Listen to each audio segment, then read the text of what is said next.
Mungkin ini cerita for the first time aku ngelihat mereka lah ya, maksudnya mereka nggak terlihat. Jadi tuh, eee, ya awalnya itu sosok yang aku lihat justru ibu kandung aku sendiri. Pada malam itu setelah 3 hari ibu pergi dari dunia ini tuh, kan pure di rumah tuh bener aku cuman sama papa doang. Jadi malam itu tidur di kamar sendiri-sendiri lah. Dan aku nggak tahu ya sadar apa enggak, mungkin setengah sadar gitulah. Kayak aku buka pintu, aku buka teralis pintu, bahkan aku buka pagar pun aku tahu, tapi aku nggak tahu gimana ya, setengah sadar gitu. Nah, pas gue buka pagar depan gua tuh ya ibu aku sendiri yang sambil bilang, "Bang, ayo ayo jalan-jalan keliling komplek yuk," gitu. Aku yang menyadari kalau itu ibu aku kan kayak, "Oh ya udah mama gua sendiri," gitu kan. Ya udah jalan-jalan lah tuh keliling komplek, cerita-cerita gimana setelah 3 hari ini. Ya baik-baik aja gitu, papa juga biasa kerja, ya kami habis sekolah pulang gitu sendirian aja di rumah. Kayak nggak ada mikir kalau dia udah nggak ada lagi. Tapi itu antara mimpi apa enggak ya? Nah, ini kan masih lanjut nih. Nah, setelah cerita-cerita nggak sadar tiba-tiba kan itu kan komplek gua tuh bisa dibilang ada 6 gang. Nah, di rumah gua tuh gua gang pertama. Tapi waktu malam kejadian itu dan sekitar jam 3 pagi lah, aku udah di gang ke-6 dan lagi disorot sama security komplek tuh, muka aku pakai senter. "Ngapain jam segini?" katanya. Aku yang nggak pakai sendal, aku yang ya pakai baju tidur gitu kan. "Lah kok aku di sini?" aku bilang. "Perasaan tadi aku sama sama mama deh Pak," gitu kan. "Nggak ada, kamu sendiri kok di sini." Nah dari situlah aku kayak mulai, oh mulai paham. Nah jadi setelah dari kejadian mama itu, ya mulailah perlahan-lahan mungkin ya satu persatu mereka yang nggak terlihat itu inilah terlihat sampai sampai di mana aku umur 20, ya genap 20 di situlah aku mulai semuanya sampai sekarang. Nggak ada yang gimana-gimana ya, cuman pernah nggak tidur sebulan karena bulan-bulan pertama di umur 20 tuh ya memang benar-benar pure, ya semuanya diliatin dari mulai bentukan A, B, C, D, A, semua udah. Kalau cerita terseram ya, cerita terseram mungkin aku tuh cuman takut sama Poci doang, sisanya enggak sih, be aja. Mereka tuh sebenarnya gimana ya, mmm, nggak nggak seserem itu kalau kita emang nggak ganggu. Bahkan anak kecil sekalipun kalau misalnya mereka mau serem, wujudnya anak kecil ya mereka bisa jadi menyeramkan. Itu cuman kalau gangguan fisik, gue sama mungkin sama kayak Bang Nistan itu ya pernah dicakar di leher 3 nih masih ada juga bekasnya. Cuman yang ada kelihatan di real satu doang. Itu real sih. Sampai sekarang masih ada. Dan itu karena dulu tuh galau lah ceritanya yang si doi ini nggak suka ngeliat gua nangis-nangis. Pada akhirnya dia marahnya dengan cara ya ngebaret gua kayak gitu. 3 cakaran tapi yang kelihatan sekarang cuma 1.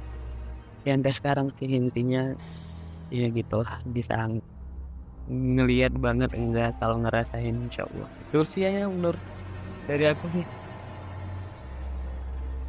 Gitu.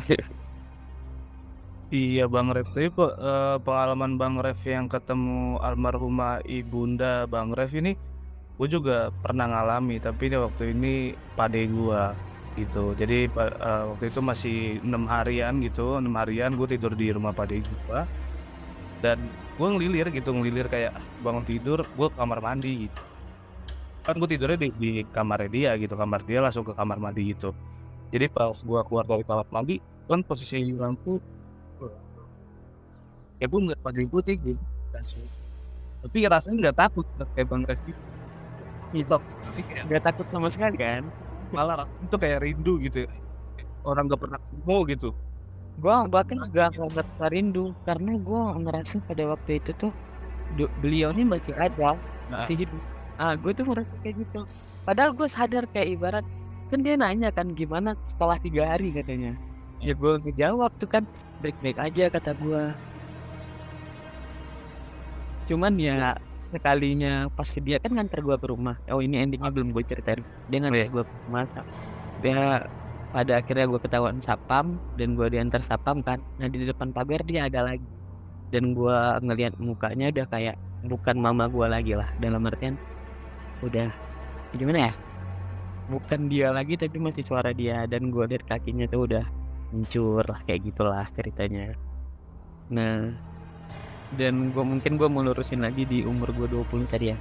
Di umur gue 20 kebetulan kakak gue yang tinggal sama gue nih dia emang gimana ya? Emang dibuat sama orang sedari dia SD. Nah, kebetulan gue sama dia. Kalau ada apa-apa kejadian di rumah, itu kami bakal connect gitu. Atau validasinya Bang Ref nih gitu. Nah, iya, gue sama dia bakal connect gitu. Kayak misalnya dia nge-WA gue kan kamar kami beda, tapi dia nge-WA gue, "Eh, lu ngerasain nggak di samping?" Ya tahu kok gue begitu. Kalau saling-saling ngerasa gitu connect lah. Nah jadi waktu itu tuh kayak memang udah kayak matang banget lah ceritanya gue sama dia ini. Jadi tuh kayak mungkin si Ustadz ini bilang harus kosongin rumah. Kalian gak boleh main HP selama 1 hari. Jadi benar-benar HP ditinggalin di rumah. Orang seisi rumah tuh kami pencar tuh. Ada yang nginep di hotel, ada yang rumah di rumah teman dan itu dengan syarat gak boleh megang HP sama sekali. Kalau ngeliat HP orang gitu boleh, cuman HP sendiri nggak boleh. Ibarat kayak menghilang lah dari orang-orang gitu. Cuman dalam artian menghilang mungkin komunikasi yang lewat HP itu nggak boleh nggak tahu Ustaznya. Nah setelah itu kan pulang ke rumah lagi dengan hawa yang berbeda dengan HP yang berbeda, tetapi tidak dengan pandangan ya di sudut-sudut manapun yang kita melihat ini itu apa segala macam. Mungkin apa ya bisa dibilang mereka mereka mereka yang ada di rumah ya kelihatan setelah kejadian itu. Dan gue sama kakak gue bahkan sampai sekarang dia udah nggak lagi karena dia lepas dari semua itu syaratnya cuma dia nikah. Awalnya kan nggak percaya kan, nggak mungkin lah lo nggak bisa ngeliat lagi kalau lo udah nikah. Pada akhirnya dia nikah ya dia aman sampai sekarang. Nah ternyata gue yang ya begitulah. Cuman alhamdulillah udah biasa. Itu tinggal libat sebenarnya nikah aja nih ya biar Enggak, gue nggak dikasih tahu, gue kan dikasih tahu nggak dikasih tahu. Gue cuma dikasih tahu kalau lo mau ngelanjutin lo bisa ngobatin orang. Tapi kalau lo memang ingin jadi orang jahat lo bisa jadi orang jahat banget. Dibilang sama Ustaznya gitu. Tinggal gue pilih yang mana aja gitu. Kalau misalnya perihal ngobatin orang, gue di SMP juga pernah ya. Itu satu MTS satu kelas maksudnya. Satu kelas tuh keturutan. Kecuali gue yang enggak. Gue dong yang enggak sendirian. Dan gue ngebantuin teman-teman gue yang kemasukan itu. Gue aja nggak sadar gue bisa ngelepasin mereka yang kesurupan itu. Tapi sekarang udah perlahan belajar lah dikit-dikit dari orang yang dalam tanda petik ya bisa juga jadi buat ini punya inilah punya guru spiritual ya kan yang menuntut Bang Ref nih ini yang nggak boleh loh ini yang boleh gitu ya berarti biar Bang Ref itu terarah lah gitu ya. karena nggak pengen cuman ya gimana ya ya begitu karena udah aku pernah hampir perlu inilah berstres mau bunuh karena kan pure gue orang tua udah nggak ada ya jadi pernah hampir bunuh diri dan di WC itu penuh dengan mereka yang nguatin gue. Di situ gue kayak berpikir manusia itu jahat, yang baik tuh justru ya mereka yang mereka kayak datang nguatin gitu loh, sabar ya gitu. Ya manusia emang jahat kayak gini dengan wujud ya gimana ya enak dipandang, aku ngerti nggak sih kayak gak seru cuman Kayak bang aja tapi pucuk gitu lah gitu ya.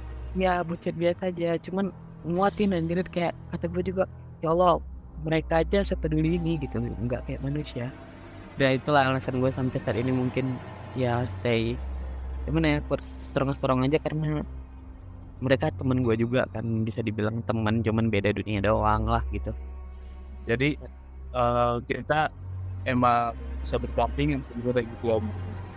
Iya sama lah kayak intinya kayak Oh, cuman dari cerita-cerita yang gue dengar di sebelah sini ceritanya Bang Houston ini sih yang paling GG. Karena gue pernah ngalamin juga kayak gitu. Dia Sampai tremor puter-puter. sampai tremor ya. Iya, diputer-puter dia di jalan itu. Ya,